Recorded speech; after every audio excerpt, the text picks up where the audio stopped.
ഇത് മാസ് മോട്ടോഴ്സിൽ നിന്നാണ് ഹോണ്ടയുടെ ഡിയോ വണ്ടി സ്റ്റാർട്ടിങ് കംപ്ലൈൻ്റ് ആയിട്ട് വന്നതാണ്. സ്റ്റാർട്ടിങ് കംപ്ലൈൻറ്റ് എന്ന് പറഞ്ഞാൽ വണ്ടി സെൽഫ് എടുക്കാനായിട്ടുള്ള ബുദ്ധിമുട്ടാണ്. സെൽഫിലാണ് സ്റ്റാർട്ട് ആവാത്തത്. കിക്കറിലൊക്കെ വണ്ടി ഓൾറെഡി സ്റ്റാർട്ട് ആവുന്നുണ്ട്. അതിൻ്റെ കംപ്ലൈൻറ്റ് എന്ന് പറഞ്ഞാൽ ബാറ്ററിയുടെയാണ് കംപ്ലൈൻറ്റ്. 2023 വെച്ചാണ് ബാറ്ററിയാണ്. അത് മിരിക്കണ ബാറ്ററി, വണ്ടി മിരിക്കണ ബാറ്ററി. ഞാൻ എൻ്റെ വോൾട്ടൊക്കെ നോക്കുമ്പോൾ 12.87 വരെ കാണിക്കുന്നുണ്ട്. അപ്പോൾ അതുകൊണ്ട് തന്നെ നമ്മൾ താക്കോൽ ഓണാക്കിയിട്ട് ഹോൺ അടിച്ചു, ഇൻഡിക്കേറ്റർ അടിച്ചു, ഒന്നും വേറെ യാതൊരുവിധ കംപ്ലൈൻറ്റും കാണിക്കില്ല. ഹോൺ ഇൻഡിക്കേറ്ററൊക്കെ പ്രോപ്പറായിട്ട് വർക്കാവും. പക്ഷേ സെൽഫ് അടിക്കുന്ന സമയത്ത് ബാറ്ററി ഡൗൺ ആവും. കാരണം എന്ന് വെച്ചാൽ സെൽഫ് അടിക്കുമ്പോൾ സെൽഫ് ഒരു മോട്ടർ യൂണിറ്റാണ് ഇരുന്ന് വർക്ക് ചെയ്യുക.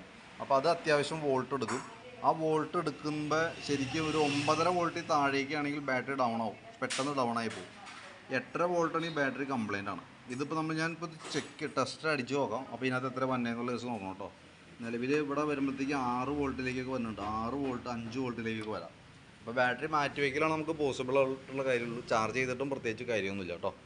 അപ്പോൾ ബാറ്ററി മാറ്റിയാലാണ് അത് റെഡി ആവുള്ളൂ. പിന്നെ അത് കൂടാതെ വണ്ടിക്ക് വേറെയും കുറച്ച് കംപ്ലൈൻറ്റുകളൊക്കെ ഉണ്ട്. വണ്ടി വലിക്കണില്ല. ആക്സിലേറ്റർ കൊടുക്കുമ്പോൾ വണ്ടി മൊത്തത്തിലൊരു ജെർക്കിങ്ങും വിറയിലൊക്കെയാണ്. അത് CVT ക്ലച്ചിൻ്റെ ഭാഗത്ത്, അതായത് ഈ സൈഡ് ബെൽറ്റ് ക്ലച്ച് ഷൂ ഒക്കെ വന്ന ഭാഗത്ത് എന്തോ വണ്ടിക്ക് കംപ്ലയിൻറ്റ്സ് വന്നിട്ടുണ്ട്. അപ്പോൾ അത് നമ്മുടെ അടുത്ത് പറഞ്ഞിട്ടില്ല. ഞാൻ ഓടിച്ചപ്പോൾ അതിൻ്റെ കംപ്ലയിൻറ്റ് കെട്ടിയപ്പോൾ ഞാനൊന്ന് സൂചിപ്പിച്ചെന്നുള്ളൂ.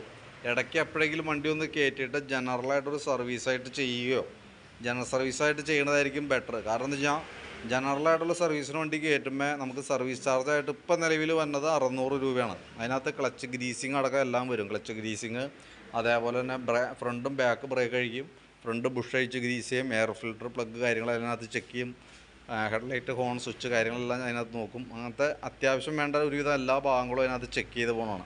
അത് ചെയ്യാനായിട്ട് കയറ്റുകയാണെങ്കിൽ അതായിരിക്കും കുറച്ചുകൂടി ബെറ്റർ. അപ്പോൾ നമുക്ക് ക്ലച്ച് അഴിക്കുന്ന സമയത്ത് ഏതൊക്കെ പാർട്സുകളാണ് ഡാമേജ് എന്നുള്ളത് അറിയാനായിട്ട് പറ്റും. എന്തൊക്കെയോ ഡാമേജ് ഉണ്ട്, ഓടിക്കുമ്പോൾ കൃത്യമായിട്ടത് മനസ്സിലാവുന്നുണ്ട്.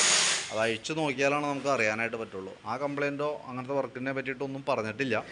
നമ്മളോട് പറഞ്ഞിരിക്കുന്നത് സ്റ്റാർട്ടിങ് സംബന്ധമായിട്ടുള്ള കംപ്ലയിൻറ്റ് റെഡിയാക്കാനാണ്. അത് ബാറ്ററിയുടെ കംപ്ലയിൻ്റ് ആണ്. അപ്പോൾ അതിൻ്റെ ഒരു എസ്റ്റിമേറ്റ് ഞാൻ വാട്സാപ്പിലേക്ക് ഇടാം. ഇത് ചെയ്യാനായിട്ട് ഉദ്ദേശിക്കുന്നുണ്ടെങ്കിൽ കൃത്യമായിട്ട് ഇടയ്ക്കെപ്പോഴെങ്കിലും ഒന്ന് പറയാം. നമുക്കതനുസരിച്ച് വണ്ടിയോട് ബുക്കിങ്ങിലാണ് വണ്ടി എടുക്കുക. അപ്പോൾ ബുക്ക് ചെയ്തിട്ടിട്ട് നമുക്ക് ഒരു ദിവസം വണ്ടി കയറ്റുകയാണെങ്കിൽ ആ കംപ്ലയിൻസുകൾ തീർത്തു പോകാം. അതല്ലാന്നുണ്ടെങ്കിൽ അത് മേജർ കംപ്ലയിൻ്റ് ആയിട്ട് നമ്മൾ ഒരുപാട് പൈസ പോണ പരിപാടിയാണ് കേട്ടോ. അപ്പോൾ അതൊന്ന് ഓർമ്മയിൽ വെച്ചേക്കാം. ഇടയ്ക്ക് എപ്പോഴെങ്കിലും സമയം പോലെ ഒന്ന് കയറ്റി ചെയ്യാം.